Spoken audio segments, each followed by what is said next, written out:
You don't start in a warehouse. You don't start with guns or money or some movie villain sliding a briefcase across a table. You start with a spreadsheet.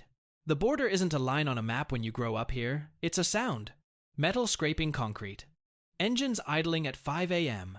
Your bedroom window faces north, and on quiet nights, you can hear the checkpoint, the hiss of air brakes, the low bark of a dog, the silence that means someone's being pulled aside. Your father taught you that silence, taught you what it costs. He drove cargo trucks for 15 years.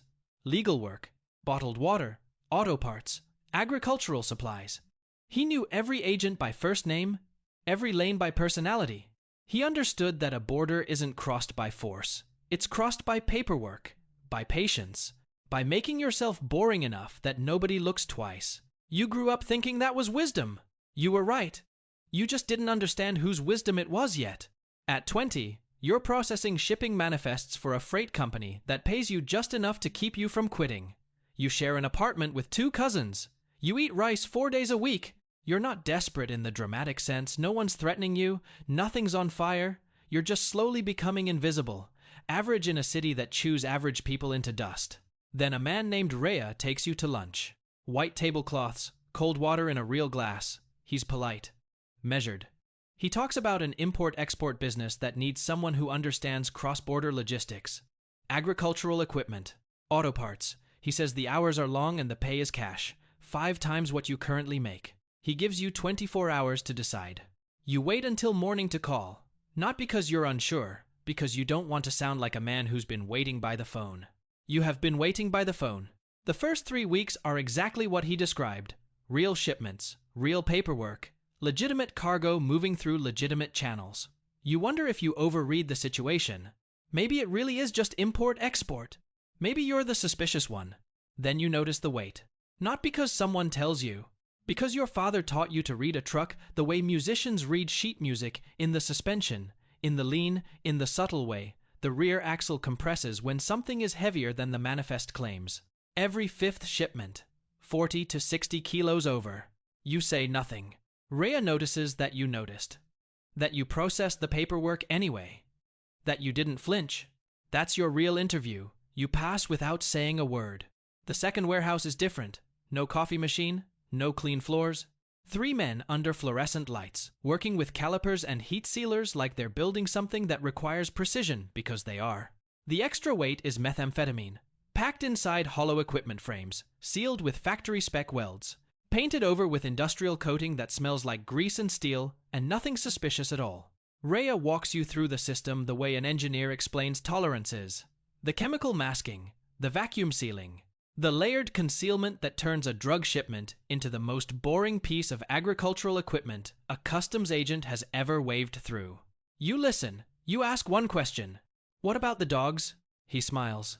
You hear the word times, we times come out of your own mouth before you know you've said it. Your role expands quietly. The way water fills a room, you don't notice it rising until you're already swimming. You become the route architect. You don't carry anything. You don't drive. You think. You map. You study border crossing data the way a chess player studies opening theory, shift changes, traffic volumes, lane rotation patterns. Which inspection protocols are consistent? Which ones depend on individual agents running out the clock at the end of a long shift? You build a calendar. You rotate ports. You never repeat a crossing pattern within a 10-day window. You're not smuggling drugs. You're solving a logistics problem. The product is irrelevant. The supply chain is everything. You tell yourself that. You're very good at telling yourself things. The network grows. More drivers, more stash houses, more points of failure that need managing. You hire carefully, not soldiers, not enforcers, quiet people, people who understand systems. A woman named Marta, who spent a decade dispatching taxis. She manages driver rotation without ever asking what they're carrying. A young engineer dropout named Silvio, who builds your communication architecture with the intensity of someone who still believes in the elegance of a well-designed system. An older man, a retired customs broker named Castillo, who constructs paperwork so clean it looks like it was printed by the government itself. None of them carry weapons. None of them need to. You move over 200 kilos a month across the border. Your seizure rate across 18 months is 0, not reduced. 0. Every single shipment arrives. Every GPS ping stays green. Every stash house confirms clean. You feel something when Rhea shows you the numbers. You feel proud. That feeling will haunt you longer than anything else. The town is called Marana Flats. 9,000 people in a flat stretch of Arizona desert. You've never visited. It appears on your distribution map as a dot so small you'd miss it if you weren't looking. Rhea forwards you an article one morning. No message, just a link. A 14-year-old girl. Overdosed in her family's bathroom. Methamphetamine contaminated with fentanyl. She was dead before the ambulance arrived. The fentanyl wasn't your product. Your supply is clean, but the methamphetamine was yours. You know because you know every batch number, every routing code, every crossing date. You built the system.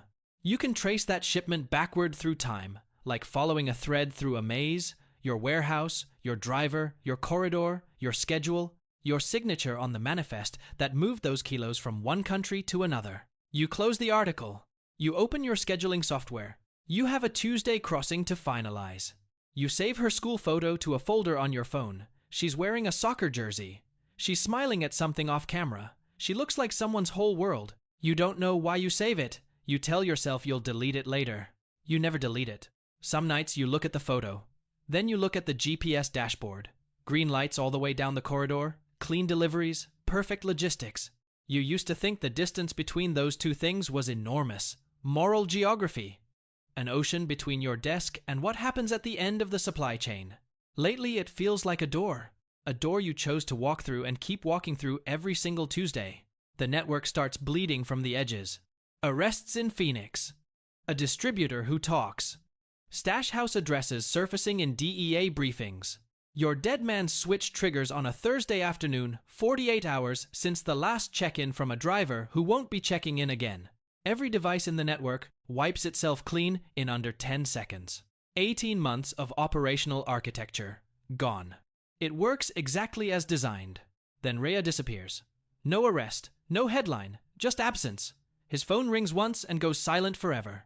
By the following morning, a man named Varro is sitting in his office. Younger. The kind of cold that isn't anger, it's just the absence of warmth. Like a room that's never been heated. He tells you nothing changes. He tells you to put the distribution network on paper. All of it. You go home, sit at your kitchen table, think about Rhea and where silence leads. Think about the driver from 3 years ago who stopped too long at a gas station and then stopped existing. Think about a girl in a soccer jersey. Think about a card you memorized and threw away. You dial a number. A federal agent answers on the second ring. You talk for 40 minutes. You give him everything: routes, protocols, stash house locations, crossing schedules, driver networks. The quiet American buyer who shakes hands with dry palms and orders methamphetamine, the way a procurement manager orders office supplies. You dismantle in one phone call what took you 2 years to build. 41 arrests across 3 states. 14 houses. Nearly 400 kilos recovered. Varro is taken from a restaurant table in the middle of lunch. Marta is arrested at her apartment. Silvio too. Castillo crosses into Guatemala 2 days before anyone knocks on his door. He always had his own exit planned. Smart man. They move you to Colorado. A small apartment above a hardware store. Mountain air. The smell of pine and cold and nothing in particular. The DEA finds you a job at a regional shipping company. You process bills of lading, customs declarations, shipping manifests. The same work you did at 20. The product moving through the system now is car parts and farm equipment. Real ones. You check the weights on every 5th shipment out of habit. Everything matches. You log it and move on. Your mother thinks you transferred offices. You call her on Sundays. She tells you the tamale cart is busy. The new equipment is holding up. She says she's proud of you. You listen. You say thank you. You keep a notebook. You draw routes in it. Border crossings, delivery points, distribution networks. You can't stop optimizing a system that no longer exists. Your brain won't let go of the architecture even though the building is rubble. Here's the thing nobody tells you about logistics.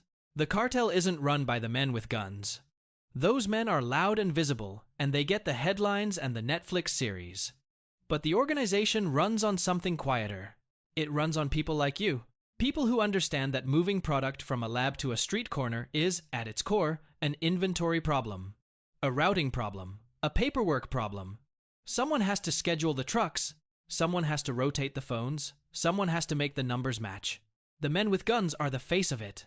The person with the spreadsheet is the spine, and when it all collapses, the raids, the arrests, the carefully engineered, dismantling the person with the spreadsheet gets a desk at a shipping company in Colorado and a notebook full of routes that lead nowhere anymore.